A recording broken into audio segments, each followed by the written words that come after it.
et bienvenue dans votre nouveau numéro de votre magazine Entrepreneuriat, le rendez-vous des entrepreneurs.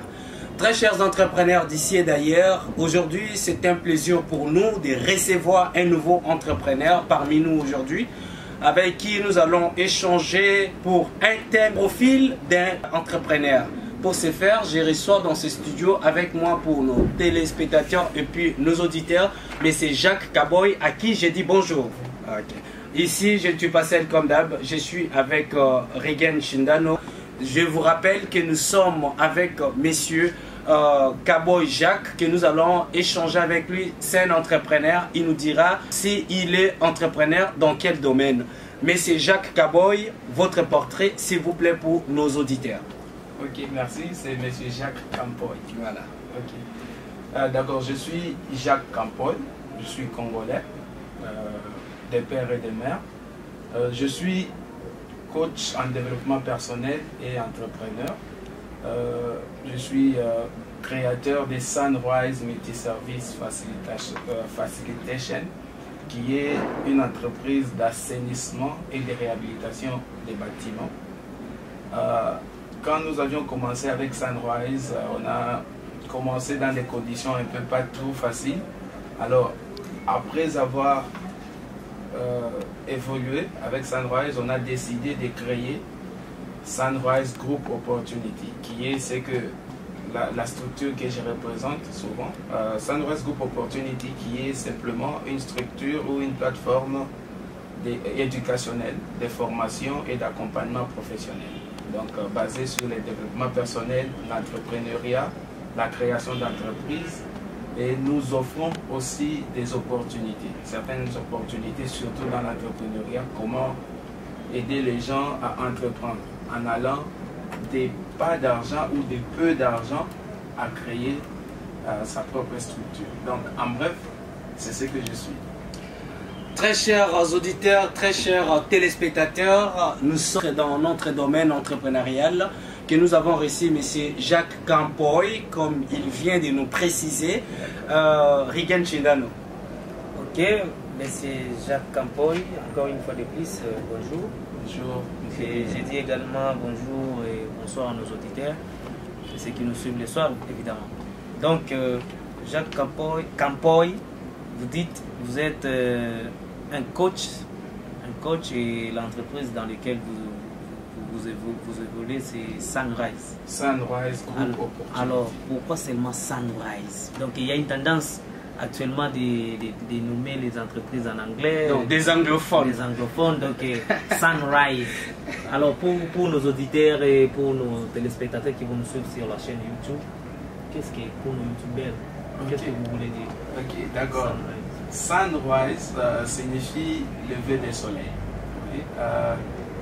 Peut-être pour des raisons marketing, on a choisi Sunrise, mais aussi, vous voyez, lever du soleil, c'est très long. Ça serait très long en français. Oui, c'est très long. Imaginez, on est Sunrise Group Opportunity et puis on fait lever du soleil Group Opportunity. C'est vraiment très long. Mais pourquoi on a choisi lever du soleil? C'est, comme on dit, c'est vraiment un état d'esprit. Aujourd'hui, quand vous voulez commencer quelque chose, surtout chez nous au Congo, on dit que c'est pas possible. Donc ici, les gens sont habitués à...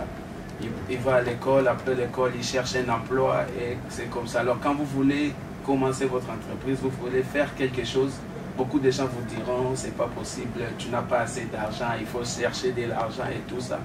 Alors on a dit si c'est pas possible, alors on sera c'est ça là. Parce que le lever du soleil, c'est aussi un signe d'espoir, un signe de début. Ok. Alors, encore, il y a également une autre question une question subsidiaire par rapport à celle-là. Qu'est-ce que vous comprenez par l'entrepreneuriat? Ok. Merci. En fait, l'entrepreneuriat a beaucoup de définitions. Beaucoup de gens ont parlé de l'entrepreneuriat dans beaucoup de sens. Certains ont dit que c'est juste une façon d'apporter une solution à un problème. Mais moi, dans ma façon de voir, j'ai dit juste c'est le fait de transformer une idée en une entreprise rentable en suivant quelques principes existants. Ok, pour la concision, donc Mike, je te remets entre la main de Mike. Alors, mais c'est Jacques nous dit l'entrepreneuriat, c'est de trouver une solution pour le bien-être de la population. Alors, notre question est celle-ci. Comment entreprendre et qui peut entreprendre pour rester dans notre thème du jour? Parce que notre thème du jour stipule que le profil d'un entrepreneur. Ok. Merci beaucoup. Ça, c'est la question la plus posée, comment entreprendre. Mais souvent, dans mes conférences, j'ai toujours dit quelque chose. J'ai dit, c'est une bonne question, mais peut-être elle serait la troisième. Pourquoi j'ai dit ça? Parce que le problème, ce n'est pas comment entreprendre, mais pourquoi entreprendre. Aujourd'hui, en fait, je pense qu'on pouvait réfléchir plus à pourquoi entreprendre qu'à comment. Pourquoi je dis ça? Les universités, les écoles enseignent aux gens comment faire les choses, comment commencer quelque chose, comment se fixer les objectifs. Pourquoi les gens n'arrivent pas à les faire? Parce qu'ils n'ont pas une raison forte pour faire ces choses-là. Ils n'ont pas un pourquoi fort.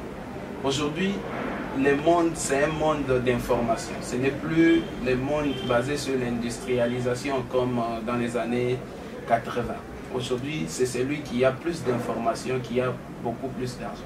Donc aujourd'hui, nous devons comprendre que si nous voulons changer notre vie, si nous voulons réaliser des choses qu'on a toujours rêvé réaliser dans notre vie, il est vraiment important de commencer à penser à l'entrepreneuriat, commencer à penser comment nous pouvons faire pour entreprendre. Alors pour d'abord dire comment entreprendre, j'aimerais qu'on se pose des questions, pourquoi entreprendre? Et cette question nous poussera certainement à penser, est-ce que nous sommes satisfaits de la vie que nous menons? Est-ce que nous menons la vie vraiment que nous voulions mener quand nous grandissions? Vous voyez, quand nous étions des enfants, on avait tous des rêves d'enfants. Est-ce que c'est ces rêves-là que nous vivons aujourd'hui? Sinon, qu'est-ce qu'on peut faire? Alors, ce qui m'a posé, moi, à devenir entrepreneur, c'est beaucoup de choses. Je vais juste parler de quelque chose. Quand j'étais en 6e des humanités, on était dans ce qu'on appelle ici les maquis. Alors, je rentre chez moi pour prendre l'argent, aller payer en 6e. Et je trouve que à ce moment-là, mes parents qui avaient l'habitude déjà de faire les champs, peut-être pour manger et donner aux voisins, à la famille, vendaient des légumes de nos champs pour se procurer quelque chose à manger. Ça m'a interpellé parce que moi, mon père a travaillé plus de 25 ans. Mais quand il a perdu son emploi, je l'ai vu comment il continuait à descendre aux enfers. Voilà, à descendre. Heureusement, quand il travaillait, il a eu quelques parcelles. S'il n'en avait pas, je ne sais pas ce qui allait arriver. Alors, quand je regardais, j'étais petit, mais j'ai dit ça, c'est pas la vie que je veux avoir dans le futur. Normalement. Voilà, ça c'était mon pourquoi qui a créé les comment. Donc, c'est parce que j'avais un pourquoi, j'ai commencé maintenant à chercher comment faire pour y arriver. Alors, comment, pour venir à votre question, comment entreprendre? L'entrepreneuriat ne commence ni à l'école, ni sur papier, mais dans les montagnes. Donc, on doit d'abord commencer à avoir un mental d'entrepreneur. Et c'est ça que je pense qui est l'erreur de beaucoup, c'est qu'on enseigne à tout le monde comment entreprendre sans développer un esprit entrepreneur. D'ailleurs, très chers entrepreneurs, vous êtes à l'écoute de votre magazine Entrepreneuriat, le rendez-vous des entrepreneurs. Je vous rappelle que j'ai un entrepreneur et coach dans le développement personnel. C'est M. Jacques, à qui nous sommes en train de nous entretenir dans le domaine entrepreneurial. Et M. Jacques, aussi longtemps que vous disiez que la question ne devrait-elle pas poser dans le contexte de comment, mais pourquoi? Aujourd'hui, vous peut-être vous pensez que on nous enseigne ça, mais moi j'ai l'impression que cet enseignement sur la manière d'entreprendre dans nos systèmes d'éducation n'a pas encore lieu. Ok, en fait, je disais le comment est nécessaire, mais à la troisième position. Il fallait d'abord se poser pourquoi. Et que Sunrise Group Opportunity, nous sommes un groupe de coachs et entrepreneurs. D'autres sont indépendants, d'autres dépendent directement des SGO qui est Sunrise Group Opportunity. Mais comme j'ai dit, pour Sunrise Group Opportunity, je suis cofondateur. Donc je ne suis pas le seul. Je suis aussi avec le coach Céleste Lendo, qui n'est pas ici avec nous parce qu'il est... Coach Céleste? Oui, coach Céleste. Tu comprends? Coach Céleste. Bon, Céleste, c'est son nom. Oui, ok. Si vrai, ce que vous êtes en train de faire et comme ce que vous venez de nous confirmer, quels sont les cléments internes, endogènes?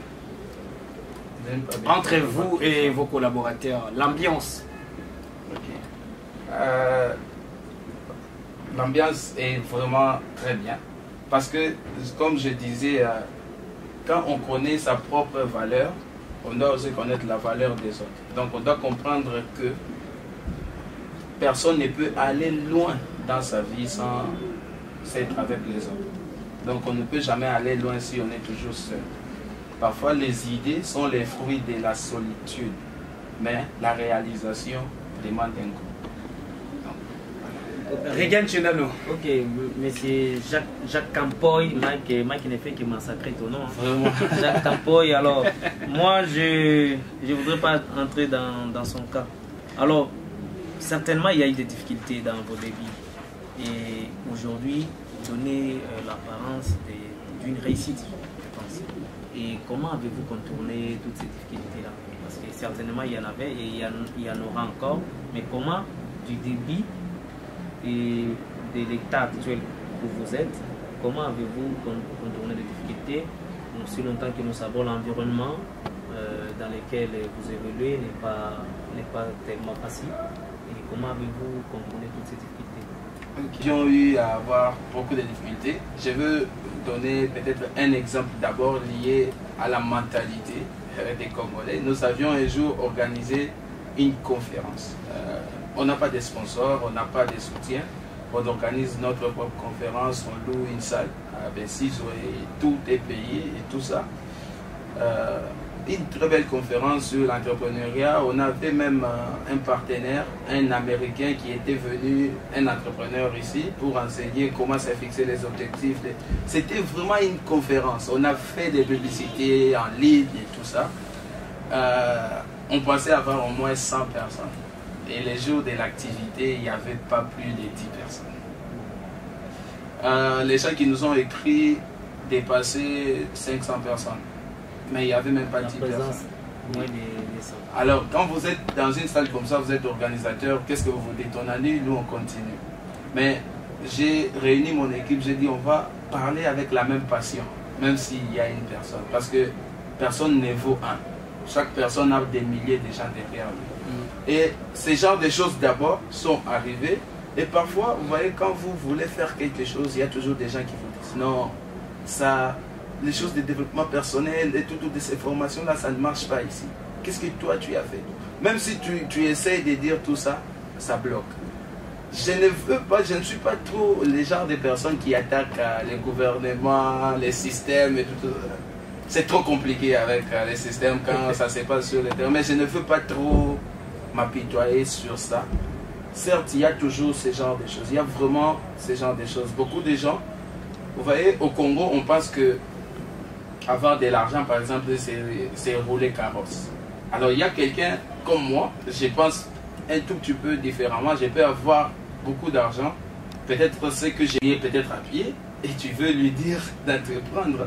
Dans sa tête, déjà avec ces pensées que j'ai appelées un peu pensées déchets qui nous ont poursuivis toute la vie, on pense qu'un entrepreneur doit avoir une voiture, un entrepreneur doit faire ceci, doit parler français, un entrepreneur doit avoir des diplômes et tout ça.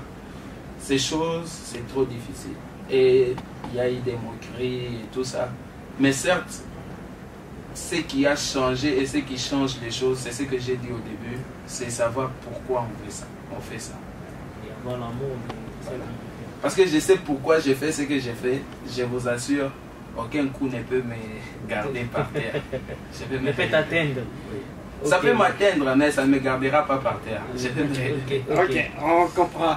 Très chers entrepreneurs, nous sommes presque à la fin de notre discussion de notre magazine Entrepreneuriat avec M. Jacques. Monsieur Jacques, votre dernier mot à tous ceux qui vous suivent et à tous les entrepreneurs qui hésitent encore à entreprendre. Ok. D'abord, à ceux-là qui hésitent encore à entreprendre, j'ai lu il n'y a pas longtemps un livre, parce que c'est l'une de mes activités préférées. J'ai trop de livres que je lis. J'ai lu il n'y a pas longtemps un livre de Robert Kiyosaki.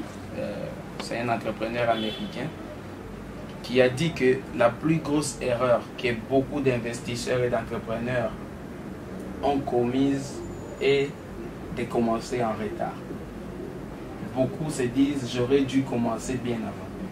Alors, ceux-là qui pensent que pour commencer, il faut qu'ils aient tous les outils, je peux vous informer que c'est une erreur. Commencez maintenant. S'il faut commettre des erreurs, commettez-les. Plus on commet des erreurs tôt dans la vie, plus on apprend tôt et on peut réussir à ça. Alors si on veut commettre notre première erreur à 60 ans ou à 80 ans, je pense que ce sera difficile de réussir. Commençons maintenant à commettre les erreurs. Et autre chose, tournons-nous vers les gens qui ont déjà commencé, qui ont déjà émergé. Ayons ce comportement d'aider les autres, de tenir la main aux autres. Ayons ce comportement de s'instruire. Voilà pourquoi je disais, aller à l'école, ce n'est pas vraiment étudier. Parce qu'un homme instruit, c'est quelqu'un qui applique ce qu'il apprend. Et quand on n'applique pas, on est parti simplement à l'école. Oui. Alors, on peut s'instruire. Il nous a étalé tellement de diplômes, des certificats, des syllabus, beaucoup de choses. Alors, on lui a dit, ok, c'est bon. Chez nous, une condition pour enseigner l'entrepreneuriat, il faut d'abord être entrepreneur. Parce que les gens ont besoin de connaître vos expériences. Est-ce que vous êtes entrepreneur? Non, j'avais créé une entreprise en 1999, on m'a escroqué et depuis là j'ai peur. Alors il a peur, mais il pense qu'il est formateur. Comment est-ce que, qu'est-ce que vous allez enseigner aux autres? Parce que la peur est contagieuse. Normalement. Voilà. Qu'est-ce que vous allez enseigner aux autres? Je pense que au niveau du système éducatif, l'entrepreneuriat qui est enseigné à l'école n'en est pas ça. Est-ce que aussi longtemps que vous nous rassurez que l'entrepreneuriat doit être un esprit qui doit inculquer à la jeunesse africaine et en particulier à la jeunesse congolaise? Est-ce qu'il y a-t-il une exigence pour un individu à devenir un entrepreneur? Soit un diplôme ou bien un certificat qui doit attester que cette personne est habilitée à devenir entrepreneur? Bon, nous sommes colonisés par les Belges. Les Belges ont inculqué dans notre tête que pour réussir dans sa vie, il faut avoir un diplôme. Il y a quelques temps, j'ai suivi un documentaire où on parlait de la RDC, qui est le 8e pays pauvre au monde. Ça m'a choqué parce que ce pays a des domaines que nous voulons, les domaines où notre passion, ce que nous voulons vraiment faire. Suivant ces formations, je ne sais pas si c'est permis que je donne un contact, oui, mais ceux-là qui veulent plutôt me suivre peuvent simplement taper www.coachjacquescampoy.com. Ils peuvent avoir toutes les informations sur moi. Je suis toujours ravi d'accompagner les gens, de tenir la main et ensemble, on va travailler.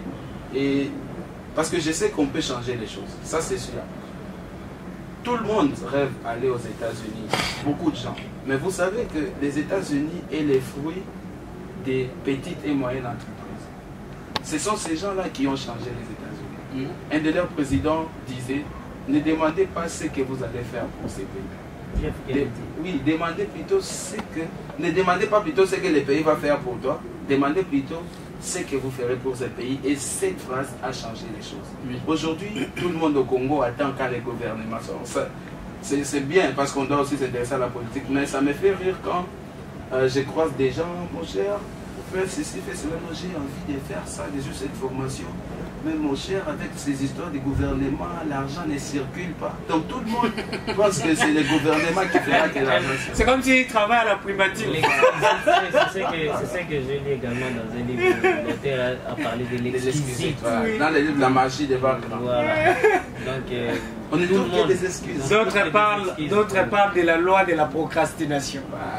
Ok, Regan Chidano, votre mot. Donc moi, ce que je peux dire, c'est tout d'abord un plaisir de voir un jeune qui veut faire quelque chose de sa vie. Et moi, je peux encore ajouter que non, pour moi, il n'y a pas d'âge pour entreprendre. Il n'y en a pas. Il n'y en a pas. Tu peux commencer à 15 ans, tu peux commencer à 60 ans. Vous savez, on a passé 18 ans à dire que le président puisse partir. Il est parti, il y a toujours des plaintes. Certainement, même si l'actuel président peut avoir une bonne foi, il ne créera pas des millions d'emplois. Normalement. Il faut qu'il y ait des gens qui peuvent créer de l'emploi. J'ai un jour partagé une idée avec quelqu'un, j'ai dit, au lieu de chercher à se battre pour donner de l'emploi aux gens, imaginez qu'on aidait 1 million de jeunes simplement à créer des petites... Il n'y a pas d'âge pour faire, il n'y a pas d'âge pour créer une entreprise. Et le Congo aujourd'hui n'a pas que besoin du gouvernement. Le Congo a besoin des Congolais tout d'abord, et ceux qui veulent changer. Et c'est l'essentiel. Ok, ce que j'ai dit, s'il vous plaît, je sais que ça t'est fini, mais je voulais juste dire un truc. Vous voyez, on peut remarquer quelque chose. Le gouvernement qui va sortir aura combien de membres? 62, 65, je pense. Oui. Ça nage dans les 60. Oui, les députés nationaux, 500. Mais imaginez, le Congo a 85 millions. Vous pensez que les 565 personnes sont plus fortes que les 80 quelques millions qui restent? Non. Mais comment est-ce qu'on peut prendre notre destin et mettre entre les mains des 565 personnes? On peut commencer à changer les choses ici et maintenant. Dans mes conférences, j'ai fait dire aux gens une phrase. Je ne sais pas si ils savent ce que ça signifie, mais j'ai dit à tout le monde de dire aujourd'hui à quittant, ça suffit. Il faut que ça change. Je prends ma vie en main aujourd'hui et j'ai dit que ça suffit. Si le président ne fait rien pour moi, je ferai quelque chose pour lui. Ok, très chers entrepreneurs, nous sommes à la fin de ces nouveaux numéros de votre magazine Entrepreneuriat. Dans le vif du sujet, nous avions parlé sur un profil d'un entrepreneur, je peux surnommer volume D parce que ce thème ici plutôt a fait l'objet de notre magazine nouveau numéro précédent. Et puis aujourd'hui, nous sommes revenus encore sur ça, pour parler de ça.